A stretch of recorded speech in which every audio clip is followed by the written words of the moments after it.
Hey everyone, getting ready to tie the knot. We're about to deep dive into something super important. Getting ready for the marriage, not just the wedding day. So many couples get swept up in all the planning and forget about the bigger picture. Right.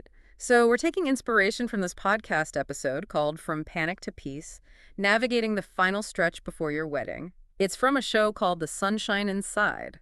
It had some really good advice that goes way beyond the typical wedding planning tips. Yeah, and one thing that stood out to me was how much they talked about prayer as a couple. Not just at the ceremony, Yeah. but like starting now during the engagement. It makes sense though, right? You're going through a big transition together. Exactly. The episode talks about prayer strengthening your bond and helping you face challenges as a team. Like, it's easy to get caught up in little disagreements over seating charts and stuff. Oh, yeah, totally. Yeah. But when you acknowledge a higher power together, it can help put things in perspective. That reminds me of that quote from Ecclesiastes. Two are better than one because they get a good reward for their work. Exactly. And when you're both committed to your faith and to each other, it creates this amazing foundation. So we're talking about prayer, and then the episode also talked about unity as a superpower. Right, like even with all the wedding planning chaos, they emphasized how vital communication and cooperation are. Well, it's not just about agreeing on the same napkin color. No, it's about learning how to truly lean on each other and work through those stressful moments together. They actually said blame has no place in a loving partnership. I thought that was such a powerful statement. It is. It's so easy to fall into that trap of pointing fingers when things go wrong. Right. But they were saying that instead of criticizing, you should focus on encouraging each other. So it's about celebrating each other's strengths and building each other up during the process. Yeah, like adding reinforcement to the foundation of your relationship. Okay, so we've got prayer and unity, and then the third big piece of advice from the episode was, Honoring the sanctity of marriage. right, they actually quoted Hebrews 13.4, let marriage be honored by all, and the marriage bed free from defilement. It's a pretty direct statement. Yeah, it's about recognizing that marriage is this sacred commitment. And making choices that reflect that commitment. It's about aligning your actions with your values even before you say, I do. Exactly. And one of the specific things they mentioned was saving yourselves for marriage. Yeah, that's definitely a topic that can spark some debate.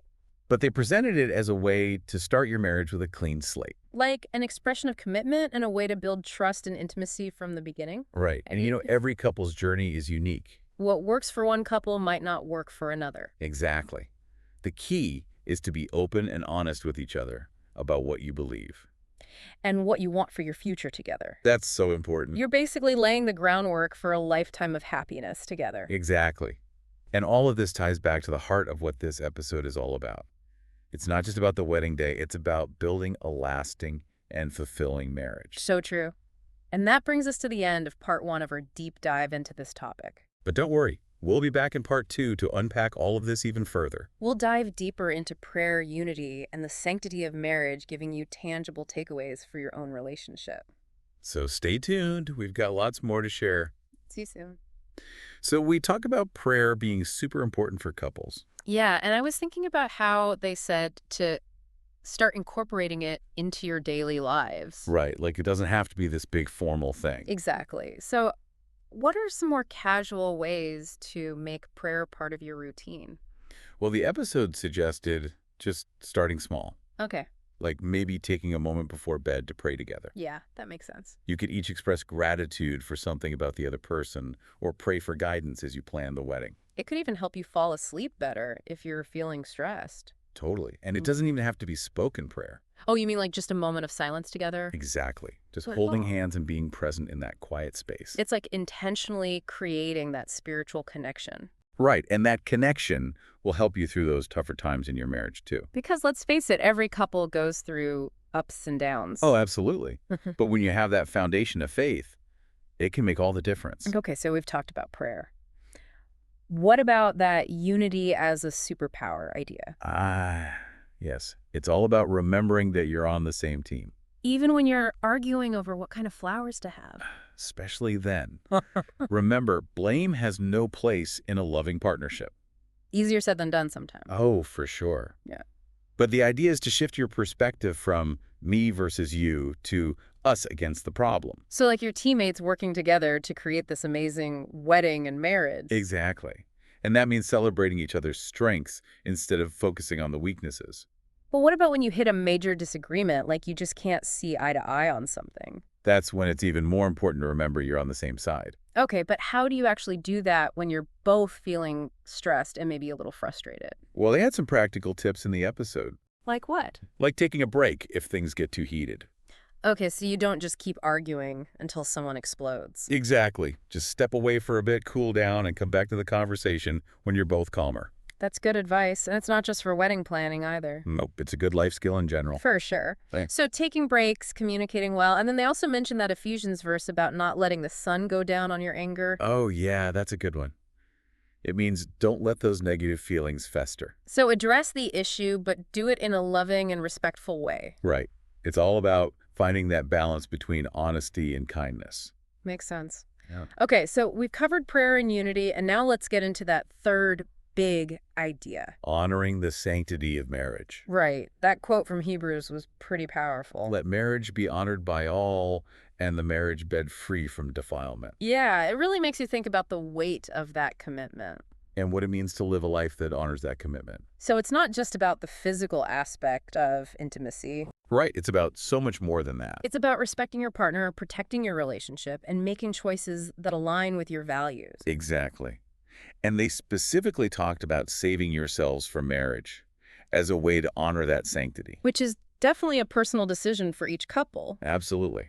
But they presented it as a way to start your marriage with this incredible sense of purity and intention. Like you're creating something truly special and unique to your relationship. And you know, it's interesting because that idea of sanctity extends beyond the physical. Oh, in what way? Well, think about the emotional and spiritual intimacy of your relationship. Okay, yeah. It's about creating that safe space where you can be completely vulnerable with each other. Because you know that you have this unwavering trust and commitment. Exactly. And that kind of emotional safety is essential for a strong and lasting marriage. So honoring the sanctity of marriage is about so much more than just the wedding night. Right. It's about creating this whole culture of respect and honesty and deep connection within your relationship. And that's something you can start working on now during your engagement. Absolutely. It's about making choices that demonstrate your commitment to each other. So like even small things, like being mindful of how you speak to each other when you're stressed. Yes. And making sure you're both comfortable with the level of involvement your families have in the planning. Because sometimes you need to set boundaries to protect your relationship. Exactly. It's about creating that sense of us against the world. Which, by the way, ties right back into that idea of unity as a superpower. I love how all of these ideas are connected. Me too. It's like they're all weaving together to create this incredible tapestry of what marriage can be. And that's what makes this whole conversation so valuable. It's about thinking deeply about the why behind your decisions. Because ultimately, you're creating a marriage that reflects your unique values and aspirations as a couple. Exactly. And that leads us to a really important question for our listener. Oh, I'm intrigued. What's the question? Beyond all these amazing tips, what personal values or rituals can you establish now to nurture your relationship? That's a great question. It's like taking all this advice and making it your own. Right. Because at the end of the day, the most successful marriages are those built on a shared vision. And a deep understanding of each other. Exactly. Yeah. So take some time now before the wedding craziness really takes over. To define what's important to you as a couple. And start putting those values into practice. You're basically laying the foundation for a lifetime of love and happiness. And that's a pretty amazing thing to think about. It is. And it makes me so excited for all the couples out there who are embarking on this journey. Me too. Because even though the road to marriage can be challenging at times, it's also filled with so much joy and growth and love. And at the end of the day, isn't that what it's all about? Finding that special person to share your life with. Someone who supports you and challenges you and makes you want to be the best version of yourself. Absolutely. And when you approach marriage with that spirit of faith, unity, and mutual respect, you're setting yourself up for something truly incredible. You said it. That question about personal values and rituals really stuck with me. Me too. It's like, yeah, we've talked about the big ideas. But it's those little things that really make a relationship special. Right. Totally. So what are some examples of values and rituals couples could try? Well, how about starting each day with a shared moment of gratitude? Okay, I like that. Maybe a quick prayer together or just taking turns saying one thing you appreciate about each other. It's like a little boost of positivity to start your day. Exactly. And it reminds you why you're together. Oh, that's sweet. And you don't have to limit it to just mornings either. No, for sure. Like maybe you end the day by reading a passage from a meaningful book together. Or sharing a few highlights from your day. It's about creating those little pockets of connection. Amidst the chaos of life. Exactly. And the best part is, these rituals can change over time. As you grow as a couple. Right. What feels meaningful now might evolve as your relationship does. That's so true. It's like you're constantly writing your own love story. I love that. And I bet our listeners are already thinking about what rituals would feel right for them. What resonates with them, what feels authentic. And I have a feeling that by embracing those big ideas we talked about, Prayer, unity, sanctity. they're setting themselves up for a truly amazing love story. One that's built to last. Exactly. And, as we wrap up this deep dive, I just feel so much hope and excitement. Me too. It's inspiring to think about all these couples starting their journeys together. And even though there might be bumps along the way, It's ultimately about finding that person who makes your life richer. someone who supports you and loves you and helps you become the best version of yourself, Couldn't have said it better myself. So as we say goodbye to our listeners today. we want to leave you with one final thought. Okay, I'm listening. Embrace the journey. Cherish every moment. And never stop nurturing that special bond you share. Beautiful. We're so glad you joined us for this deep dive. And we'll see you next time for more conversations about building strong and happy relationships.